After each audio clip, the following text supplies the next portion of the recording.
எனக்கு வந்து அந்த இரா சாங்ஸ்ல ஒரு ஒரு ஃபீல் இருந்த மாதிரி, ஒரு டச் இருந்த மாதிரி ஃபீலா இருக்கு. இப்போ வந்து it's all about vibe, beat அப்படி இருக்கு. So how music has become நினைக்கிறீங்க as a singer?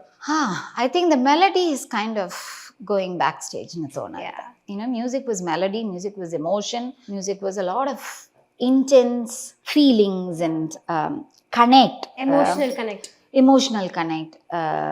Like Janaki Amma, I'm a diehard fan of Janaki Amma. Janaki Amma, Sushila Amma, all of them. Dasanna, Balu uncle, Jain uncle, எல்லாருமே Malaysia Vasan sir எல்லாரும் பாடும்போது all of them, I mean with all due respect to everybody, அந்த இரால பாடும்போது ஒவ்வொரு வேர்டுக்கும் ஒவ்வொரு வார்த்தைக்கும் ஒரு emotion இருக்கும்.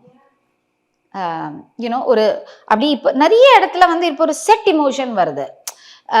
இது ஃபுல்லா வைபு, இது ஃபுல்லா பெப்பி, இது ஃபுல்லா பேத்தாஸ், இது ஃபுல்லா ரொமான்ஸ், அந்த மாதிரி இல்லாத ஒவ்வொரு வார்த்தைக்கும் ஒரு இமோஷன் இருந்தது. அவங்க வேற சங்கதி பாடும்போது அந்த இமோஷனே வேறையா இருக்கும். அதே வார்த்தைக்கே டிபெண்டிங் ஆன் ஹவு த சங்கதி கோஸ், அப்படியே அந்த அந்த emotion will be so true, will be so genuine and will be so spontaneous. அப்படி வரும் அது. அந்த டைம்ல அதுதான் பிறக்கும் அது.